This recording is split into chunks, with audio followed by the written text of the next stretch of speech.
Baik, Assalamualaikum warahmatullahi wabarakatuh. Alhamdulillahirrabbilalamin. Puji syukur kehadirat Allah Subhanahu wa taala yang telah melimpahkan rahmat, hidayah serta kesempatannya kepada kita sehingga pada kesempatan kali ini kita dapat membahas mengenai mata kuliah pengantar manajemen, dan pada subbab atau subtema pada kesempatan kali ini adalah masuk ke pengorganisasian, salah satu fungsi manajemen yang kedua setelah perencanaan. Nah, setelah perencanaan kita tentukan ya, kita masuk ke dalam bab pengorganisasian. Sebenarnya pengorganisasian itu apa? Seperti itu.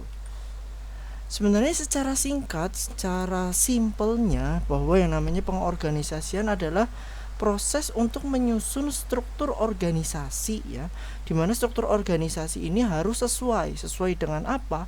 Sesuai dengan tujuan dari organisasi, kemudian sesuai dengan sumber daya yang dimilikinya, termasuk dalam sumber daya manusia, sumber daya informasi, sumber daya keuangan, dan sumber daya yang lainnya, dan juga lingkungan yang melingkupinya.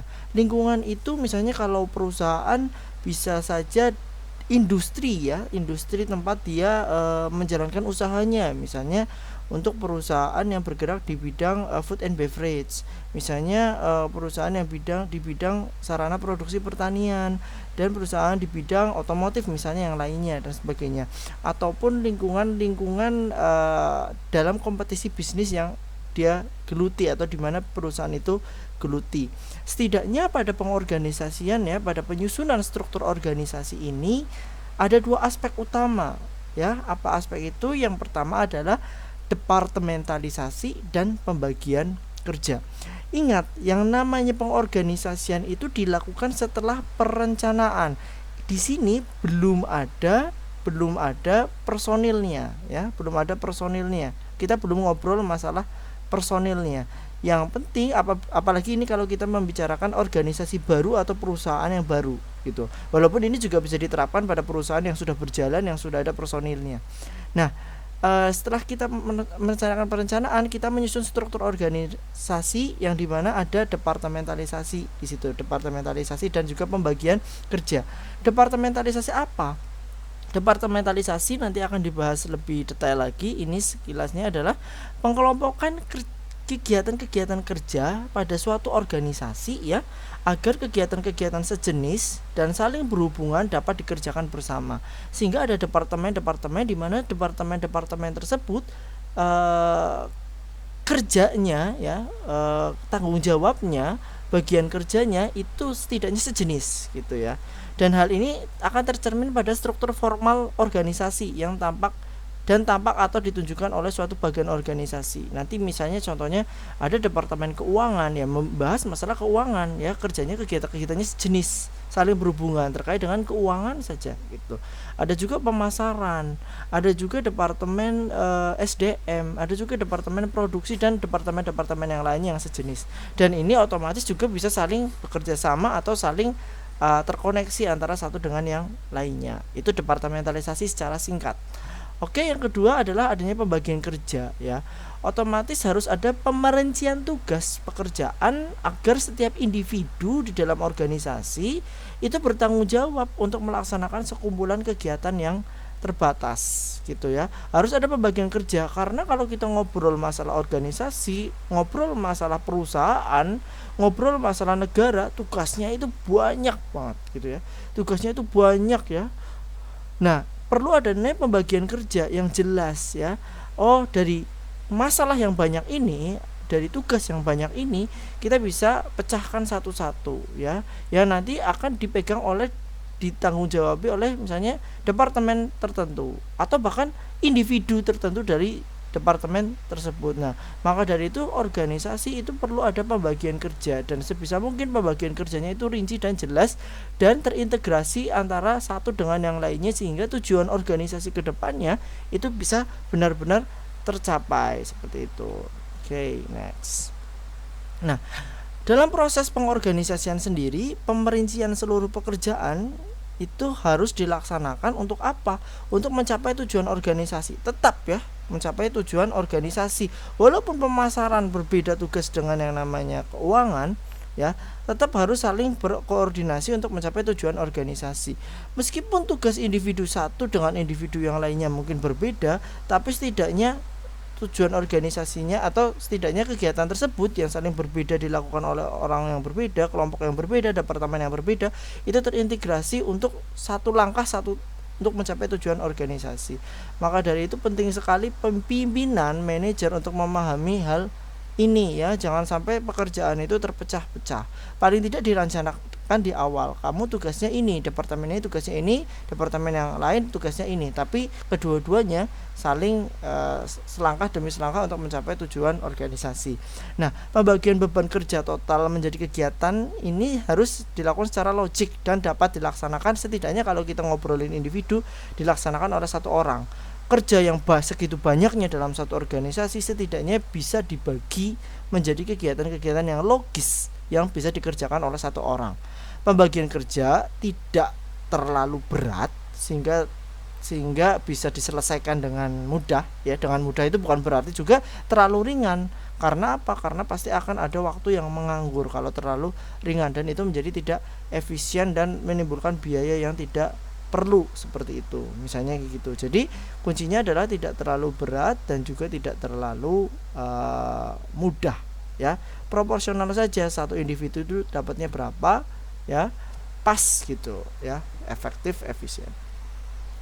Nah, pengadaan dan pengembangan suatu mekanisme untuk mengkoordinasikan pekerjaan para anggota organisasi menjadi kesatuan yang terpadu dan harmonis. Jadi pengadaan, pengembangan mekanisme, mengkoordinasikan pekerjaan satu dengan yang lain pada antar anggota organisasi itu harus menjadi satu kesatuan yang terpadu dan harmonis. Nah, tadi yang saya jelaskan, meski yang melaksanakan berbeda, individu yang berbeda, departemen yang berbeda, tapi sebenarnya satu gerakan yang sama untuk mencapai tujuan organisasi, di mana mekanisme pengkoordinasian ini akan membuat anggota organisasi untuk menjaga perhatiannya pada tujuan organisasi gitu ya. Jadi bukan saling terpecah belah, tapi harus benar-benar stick pada tujuan organisasi dan mengurangi ketidakefisienan dan konflik yang merusak.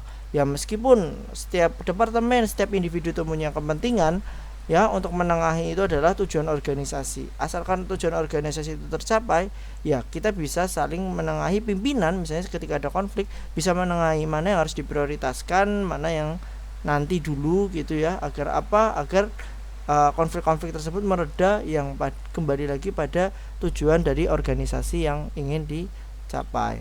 Nah, untuk struktur organisasi sendiri kita tahu ya, merupakan mekanisme formal di mana organisasi memang harus dikelola, yang unsur-unsurnya ada unsur-unsur spesialisasi kegiatan atau spesialisasi kerja. Tadi kalau kita ngobrolin departemen ya harus spesialisasi, pemasaran ya harus bisa pemasaran dong gitu ya, keuangan ya harus ahli dalam keuangan dan yang lain sebagainya. Ada standarisasi juga, standarisasi keuangan itu kayak gimana dan sebagainya. Koordinasi juga harus dilakukan, baik di dalam satu departemen maupun di luar departemen atau departemen yang berbeda. Ada juga sentralisasi, mau sentralisasi atau desentralisasi, khususnya dalam pembuatan keputusan ya, dan besaran ukuran satuan kerjanya juga harus clear atau harus jelas. Nah, untuk struktur organisasi ini sendiri ada faktor-faktor yang menentukan perancangan struktur organisasi. Terlebih misalnya teman-teman ingin merancang sebuah organisasi, ya ada beberapa faktor yang teman-teman harus tahu gitu ya. Mau organisasi struktur yang seperti apa sih yang diinginkan? Ya otomatis yang pertama harus dilihat adalah strategi organisasi itu sendiri. Kalau organisasi laba ini yang fokusnya adalah laba, misalnya kayak perusahaan-perusahaan tuh mau seperti apa sih gitu ya? Mau seperti apa sih?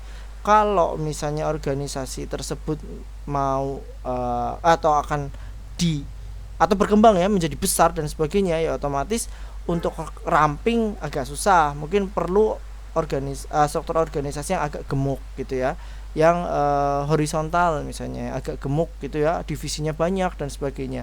Tapi kalau struktur organisasinya baru misalnya ya, dan memang butuh cepat gitu ya, mungkin struktur organisasinya cenderung yang vertikal atau yang ramping ya, mungkin 2 departemen cukup lah gitu, nanti paling ditambah orang-orang yang ada di bawahnya saja, misalnya seperti itu. Atau dengan contoh-contoh kasus yang lainnya. Yang kedua, misalnya karena teknologi juga ya, itu pasti akan mempengaruhi namanya struktur organisasi. Dulu misalnya ketika teknologi belum semaju sekarang, mungkin perlu ada divisi-divisi khusus ya untuk menangani hal tersebut. Namun karena ada teknologi, akhirnya divisi tersebut bisa dirampingkan menjadi satu orang. Ataupun sebaliknya, dengan adanya kemajuan teknologi terdapat divisi khusus, misalnya divisi pemasaran online. Itu kan berarti butuh bidang atau departemen yang khusus terkait dengan teknologi. Nomor 3, anggota karyawan yang terlibat dalam organisasi ya. Semakin banyak, otomatis struktur organisasi itu semakin gemuk. Baik itu gemuk ke samping ataupun justru malah semakin tinggi ya, semakin ke bawah gitu ya. Dengan adanya jumlah. Kalau sedikit, otomatis mungkin bisa lebih sederhana. Dan juga ukuran organisasi otomatis akan berbeda. Misalnya kita ambil contoh misalnya perusahaan ya. Perusahaan Google misalnya. Ya Google zaman awal saat perintisan ya akan berbeda dengan Google yang sekarang. Otomatis ukuran organisasinya, perusahaannya sudah semakin besar dibandingkan yang dulu, dan otomatis struktur organisasi yang ada di Google itu akan lebih kompleks daripada yang dahulu gitu. Sekarang akan lebih kompleks dibandingkan yang ada pada zaman dulu atau zaman awal-awal seperti itu. Nah, untuk unsur-unsur struktur organisasi tadi kita sudah membahas ya, ada spesialisasi kegiatan, standarisasi kegiatan, koordinasi, sentralisasi, dan ukuran satuan kerja seperti itu. Nah, sekarang kita masuk ke yang namanya pembagian kerja ya, ke pembagian kerja. Tadi kita sudah bahas sedikit bahwa namanya pembagian kerja itu setidaknya logis ketika dibagikan pada suatu individu khususnya. Ada satu departemen juga bisa. Yang penting kalau kita ngobrolin masalah individu, itu tidak terlalu berat dan juga tidak terlalu ringan. Nah, tujuan suatu organisasi kan untuk mencapai tujuan, di mana individu-individu itu nggak bisa mencapainya sendiri. Nggak bisa kan, misalnya Presiden Jokowi untuk mencapai tujuan Indonesia dia bekerja seorang diri gitu ya. Itu tidak bisa, presiden itu nggak bisa, pasti butuh yang namanya orang lain gitu, butuh wakilnya, butuh menterinya juga butuh staf ahlinya ya, staf ahlinya juga butuh dinas-dinas yang terkait yang lainnya, butuh bantuan pemerintah daerah ya, baik itu di tingkat provinsi, baik itu di tingkat kabupaten, bahkan sampai kecamatan dan kelurahan, bahkan desa dan sampai dusun. Nah, maka dari itu butuh yang namanya pembagian kerja kalau itu dalam kenegaraan, dan dalam organisasi yang lain pun sama gitu ya. Nah, ini yang namanya, atau ini kelompok 2 atau lebih orang yang bekerja sama secara kooperatif, yang dikoordinasikan ya, adanya leader di situ untuk mencapai hasil yang lebih ya daripada dilakukan perseorangan. Nah, ini disebut namanya sinergi. Maka dari itu dalam satu organisasi ya kita harus sinergi antara satu dengan yang lainnya. Nah, karena apa? Karena tiang dasar pengorganisasian itu sendiri adalah prinsip pembagian kerja, division of labor, yang memungkinkan sinergi terjadi. Gak mungkin ya organisasi banyak orangnya, banyak karyawannya, banyak SDM-nya di dalamnya, tapi apa? Tapi bekerja sendiri-sendiri, nggak ada kaitannya satu sama yang lain. Misalnya sebagai contoh, pembagian kerja dalam tim sepak bola aja. Di situ ada manajer tim ya, ada kepala pelatih, ada asisten pelatih, ada dokternya juga loh ya ketika ada cedera dan sebagainya, ada kipernya, ada pemain lainnya pun udah dibagi ya, ada yang nyerang gitu ya, ada gelandang ya, ada back dan sebagainya. Itu saja udah dibagi seperti itu. Untuk apa? Untuk menciptakan sinergi juga di dalamnya. Sama halnya organisasi. Coba pemain bola ya yang kepinginnya semuanya nyerang semua, ya nggak gawat itu, atau kepingin semuanya di belakang ya nggak golin seperti itu. Nah, organisasi khususnya juga sama aja ya. Bukan berarti back itu tidak lebih baik daripada penyerang, ya enggak gitu. Semuanya masing-masing punya tugasnya masing-masing. Seperti hanya sebuah bangunan ya, walaupun dasar itu nggak kelihatan, bukan berarti dasar itu tidak lebih baik daripada mungkin atap.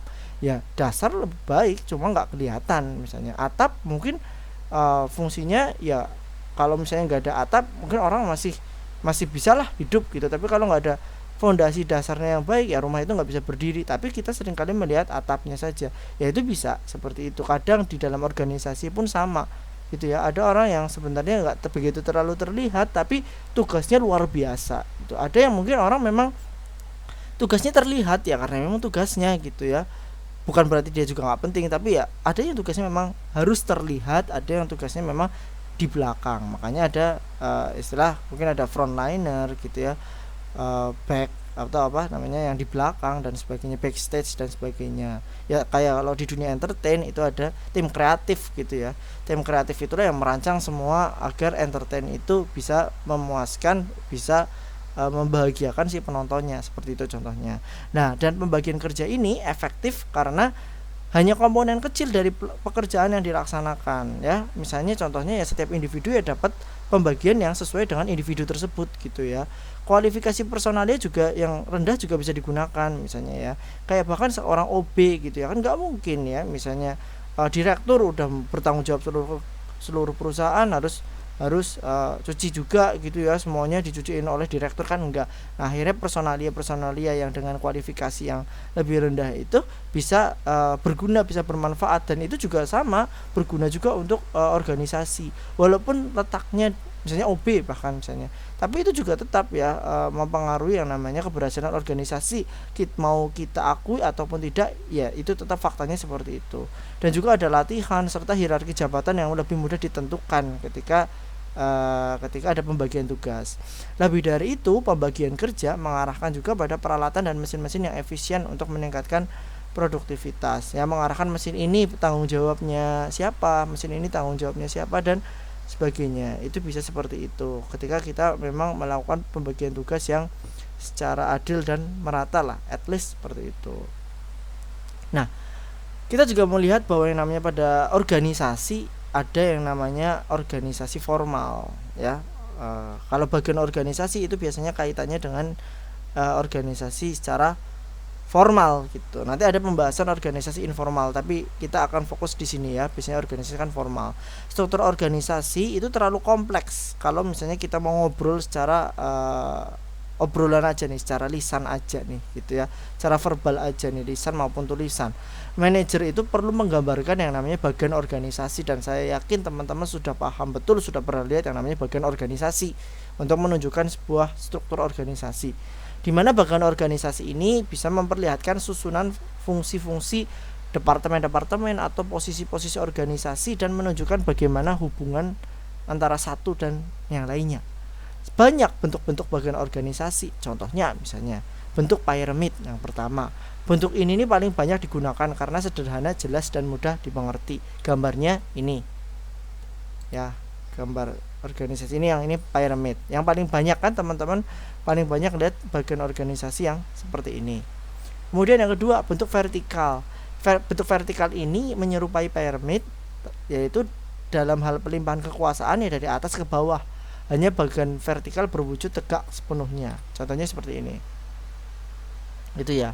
Dan biasanya bagian yang seperti ini ya digunakan untuk yang memang divisinya tidak terlalu gemuk ya. Misalnya cuma butuh produksi, pemasaran, ya udah ya, karena mungkin organisasinya masih awal misalnya seperti itu, ya udah didalemin aja, fokusin di dalamnya aja. Misalnya produksi, ini bagian pergudangan atau produksi awal dan sebagainya. Ini pemasaran, ada bagian penjualan, ada bagian promosi dan sebagainya, sampai ke dalam-dalamnya seperti itu. Oke, ada juga yang horizontal. Ini digambarkan secara mendatar, aliran wewenangnya, tanggung jawabnya digambarkan dari kiri ke kanan. Nah, seperti ini. Hampir mirip seperti piramid tapi ini ke kanan, seperti itu. Ini ada juga yang lingkaran yang terakhir ya, menekankan pada hubungan antara satu jabatan dengan jabatan yang lainnya. Bagian bentuk lingkaran ini jarang sekali digunakan dalam praktek seperti ini. Ya, ini pimpinannya, ini mungkin departemen-departemennya ya, kepala departemen-departemennya, dan punya masalah seperti ini gitu. Pada intinya sih sebenarnya hampir sama dengan yang ini, cuma dibentuk dengan lingkaran. Ini bentuk-bentuk bagian dari suatu organisasi seperti itu. Nah, kita masuk ke terkait dengan departementalisasi ya. Kita tadi sudah bahas tentang struktur, tentang pembagian kerja juga. Nah, sekarang ini penekanan pada yang namanya departementalisasi. Ada beberapa cara di mana organisasi dapat memusatkan pola organisasi yang akan digunakan untuk mengelompokkan kegiatan yang bermacam-macam untuk dilaksanakan. Nah, proses penentuan cara bagaimana kegiatan dikelompokkan namanya departementalisasi ya. Tadi awalnya adalah departementalisasi pada struktur organisasi. Untuk apa? Untuk memusatkan kerja yang saling berhubungan gitu ya. Dimana beberapa bentuk departementalisasi biasanya ada karena berbagai macam dasar ya. Macam-macam di sini dituliskan ada 9 ya, mungkin sebenarnya lebih gitu ya.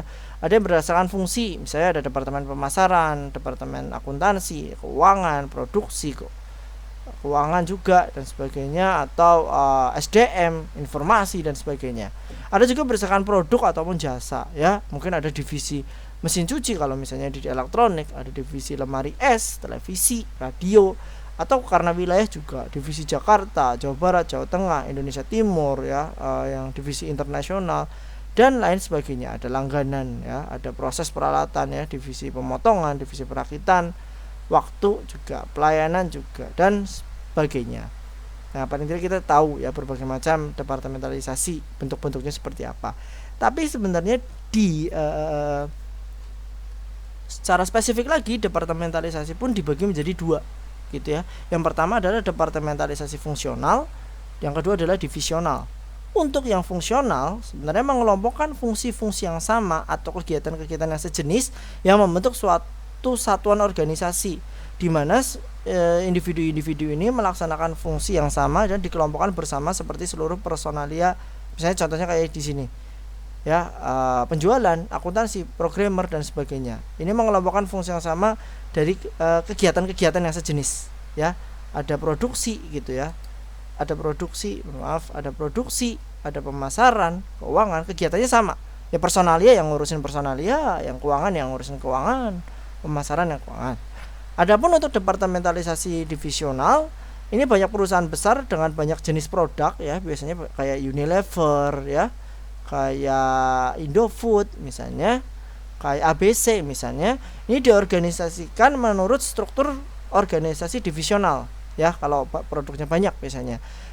Bila departementalisasi perusahaan menjadi terlalu kompleks, kan kompleks nih, udah semakin besar, banyak produknya, jenis produknya juga nggak cuma satu kategorinya, dan tidak praktis bagi struktur fungsional. Misalnya kalau pemasaran ini cuma harus ngurusin, kalau ABC ya misalnya ngurusin ada baterai ABC, saus ABC, terus ada apa lagi produk yang lainnya, itu terlalu kompleks gitu ya, terlalu kompleks ya untuk struktur fungsional aja. Maka manajer itu perlu membentuk divisi-divisi semi otonom, di mana setiap divisi merancang, memproduksi dan memasarkan produksinya sendiri by apa, misalnya kayak by produk gitu.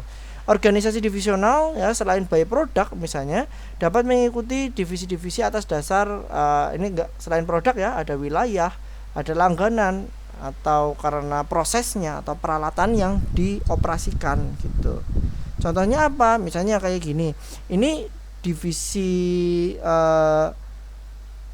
organisasi divisional yang berdasarkan atas produk gitu, berdasarkan atas produk. Misalnya gini, direktur utama gitu ya, ada manajer produksi ya, manajer produksi, di sana ada bagian produksi dan ada bagian pergudangan.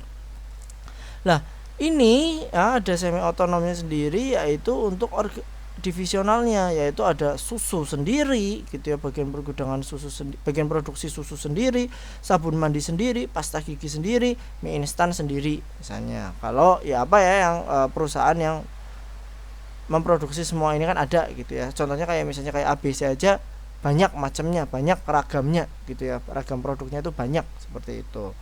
Kemudian ini juga sama ya, susu gitu ya. Untuk bidang susunya sendiri ada produksi, pemasaran, keuangan, SDM. Ini apa? Ya produksi, untuk produksi susu, pemasaran susu, keuangan susu, SDM susu. Begitu juga dengan ini, produksi sabun mandi, pemasaran sabun mandi, khusus untuk itu ya, karena udah dibagi menjadi divisi-divisi sendiri berdasarkan produknya. Agar apa? Agar lebih fokus gitu, agar lebih fokus. Mungkin perlakuannya berbeda ya, produksi susu dengan produksi pasta gigi atau mie atau sabun mandi, kalau digabung ya gimana gitu ya. Kalau ada error sedikit, sabun mandinya belum ke susu kan gawat kayak gitu ya. Kalau susunya belum ke sabun mandi nggak ada masalah gitu. Begitu juga sebaliknya ya, pemasarannya juga sama, keuangannya juga sama, agar lebih mudah ya, seperti itu.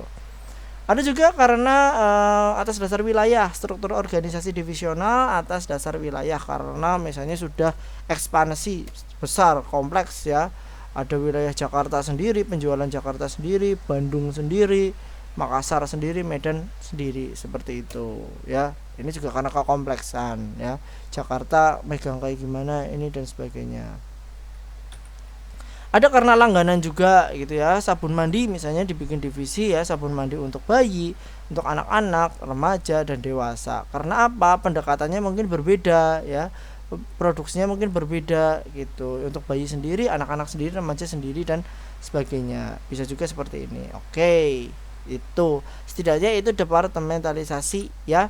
Ini juga karena proses peralatan juga bisa. Pimpinan pabrik ada departemen penggergajian misalnya, kalau kita ngobrolin masalah di industri mebel misalnya ya, itu juga bisa, ataupun yang lainnya juga bisa ya. Ada penggilingan, perakitan amplas ya, penyediaan dan sebagainya. Ada juga departementalisasi kelompok pekerjaan berdasarkan hakikat spesifik dan unik konsumen ya. Direktur penjualan ada yang retail, ada yang grosir, ada yang mungkin pelanggannya langsung ke pemerintah dan sebagainya. Itu juga bisa tergantung langganan-langganannya juga bisa, atau bentuk-bentuk cara untuk pemasarannya ya, atau cara untuk penjualannya juga bisa, tergantung kekompleksan dari perusahaan itu sendiri, seperti itu. Oke. Nah, bentuk organisasi proyek ada juga nih. Bentuk organisasi proyek dan matriks adalah tipe departementalisasi campuran ya, atau hybrid ya. Kalau hybrid itu campuran ya. Istilahnya biasanya digunakan di berbagai macam istilah lah, di berbagai macam bidang juga ya. Nah, kedua struktur organisasi ini tersusun dari satu atau lebih tipe-tipe departementalisasi lainnya. Struktur proyek dan matriks ini bermaksud untuk mengkombinasikan kebaikan dari kedua tipe, baik yang fungsional maupun divisional, dan menghindarkan kekurangannya. Ya kalau biasanya digunakan pada organisasi atau perusahaan yang udah gede, yang kompleks ya. Contohnya seperti ini ya. Ini dibagi dulu divisional ya, sesuai dengan produk ya, elektronik, bermotor, diesel, alat rumah tangga, baru nanti fungsionalnya sendiri-sendiri. Ini hybrid ya, punya masing-masingnya ya. Ada yang bekerja sebagai divisi keuangan, tapi keuangan produk elektronik ya, khusus untuk itu. Ada juga yang untuk mesin diesel ya, khusus keuangan itu. Pemasarannya juga sama. Ini kalau udah kompleks sekali, udah gede banget perusahaannya, seperti itu. Ini juga sama ya, bisa dilihat di slide. Oke, setidaknya itu tadi terkait dengan yang formal. Nah, yang untuk menutup ya, yang terakhir adalah organisasi yang namanya organisasi informal. Kebanyakan orang mengira yang namanya organisasi informal itu lepas dari organisasi formal ya, lepas di luar. Organisasi informal itu organisasi yang enggak formal, enggak kaku-kaku amat, enggak ada peraturannya dan sebagainya. Nah, padahal salah satu bagian penting dalam organisasi adalah pengelompokan informal dan hubungan-hubungan pribadi yang dapat berpengaruh dibandingkan hubungan-hubungan formal yang seperti yang ditunjukkan pada bagian organisasi. Kenapa? Sebenarnya organisasi informal itu menyatu dengan organisasi formal dalam bab pembahasan ini. Mungkin ada sudut pandang yang lain gitu ya, tapi yang dalam bab ini adalah organisasi informal sebenarnya berada pada organisasi formal, di mana organisasi informal ini memainkan peran penting dalam dinamika perilaku organisasi. Kalau organisasi formal itu kaku ya, atasan bawahan, ada hierarkisnya, mungkin organisasi informal ini tidak sekaku itu, dimana organisasi informal berdiri di atas struktur yang otomatis nggak jelas ya, fleksibel, sulit memang didefinisikan, keanggotaannya sulit ditentukan, dan pola hubungan di antara para anggotanya tanpa tujuan khusus.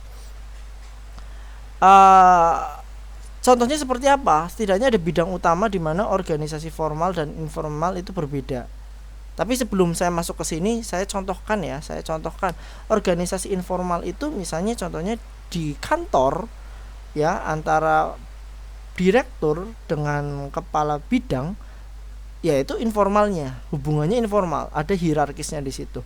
Tapi bisa juga ada hubungan informalnya. Hubungan informalnya misalnya ketika mereka berdua makan siang gitu, dan kasak kusuk dan sebagainya. Mau bicarain organisasi ya boleh, mau bicarain di luar organisasi ya boleh dan sebagainya, itu informal. Tapi kadang-kadang pendekatan informal inilah ya, kita mendekati atasan saat makan siang, kita ngobrol dengan rekan, dengan rekan khususnya ya, dengan teman kita ya, atasan atau sebagainya, kita ngobrol, kita melemparkan jokes-jokes ya, mungkin bahasanya bisa tentang organisasi atau enggak organisasi. Nah, itulah hubungan-hubungan organisasi-organisasi informal tuh di situ. Kadang juga keputusan-keputusan memang dilaksanakan secara formal, tapi kadang juga atau seringkali pembahasan-pembahasan itu justru malah muncul dari pembahasan-pembahasan pada organisasi informal. Oke, kita masuk ke sini lagi. Setidaknya ada 4 bidang utama di mana organisasi formal dan informal itu berbeda. Hubungan-hubungan antar pribadi yang pertama. Kalau organisasi formal, hubungan-hubungan antara orang-orang digambarkan jelas seperti yang tadi saya katakan, ya. Clear, hierarkinya jelas. Sedangkan dalam informal itu tergantung kebutuhan mereka, mau PDKT sama siapa, mau gerombol sama siapa ya, mau berkumpul sama siapa gitu ya, di tempat kerja gitu ya, bisa juga saat makan, saat istirahat, atau saat di luar pekerjaan mereka gitu. Kepemimpinan nomor 2. Para pemimpin dirancang dan ditentukan dalam formal serta muncul dan dipilih dalam informal. Tadi saya katakan, sometimes kadang ketokan palu sidang itu ada pada forum-forum formal yang menyatakan siapa ketua selanjutnya ya, keputusan selanjutnya itu apa, ke depan itu seperti apa. Tapi sometimes ya, atau sering kali justru malah itu pembahasan itu dilakukan di informal dan akan dibawa ke ranah yang lebih formal. Ketiga, terkait dengan pengendalian perilaku. Untuk organisasi formal mengendalikan perilaku karyawan yang melalui penghargaan, hukuman, lalu hierarkis yang ada. Sedangkan untuk kelompok informal mengendalikan para anggota dengan pemenuhan kebutuhan. Maksudnya apa pemenuhan kebutuhan? Ya kadang kita di luar kan mungkin ada atasan yang kepengen curhat gitu ya, kita coba memenuhi kebutuhan atasan kita dengan mendengarkan orang curhat, atau kita menyenangkan orang lain gitu. Kadang sering diajak mana gitu ya, ke tempat tamasya atau seperti apa, menemani atasan main golf gitu ya, main golf, main bowling atau seperti apa ya. Itu mengendalikan anggota dengan memenuhi kebutuhan gitu ya, agar komunikasi tercipta baik. Karena mungkin kalau di kantor saat-saat jam kerja sulit untuk menjalin hubungan, tapi di luar itu ya banyak waktu, dan akhirnya melalui organisasi informal inilah yang membentuk kebijakan-kebijakan selanjutnya. Yang keempat, adanya ketergantungan karena kapasitas pemimpin formal terletak pada penghargaan dan hukuman ya, punishment, hierarkis juga. Bawahan lebih tergantung pada anggota suatu kelompok informal. Kadang-kadang ada geng-gengnya gitu, ada geng-gengnya atau yang menginfluence dari suatu kelompok sosial di dalam organisasi, misalnya seperti itu. Nah, walaupun ada perbedaan tersebut, suatu kesalahan bila menganggap kelompok formal dan informal sebagai dua kesatuan yang terpisah. Keduanya itu hidup bersama atau berdampingan yang tidak dapat dipisahkan. Setiap organisasi formal selalu mempunyai organisasi informal, dan setiap organisasi informal berkembang dalam berbagai tingkatan organisasi formal. Pada intinya ini saling melengkapi, tidak ada yang mana yang lebih baik, yang ada adalah saling melengkapi. Oke, mungkin itu saja dari saya, kurang lebihnya mohon maaf. Saran dan kritik dan pertanyaan bisa ditanyakan. Bila itu wal hidayah, wassalamualaikum warahmatullahi wabarakatuh.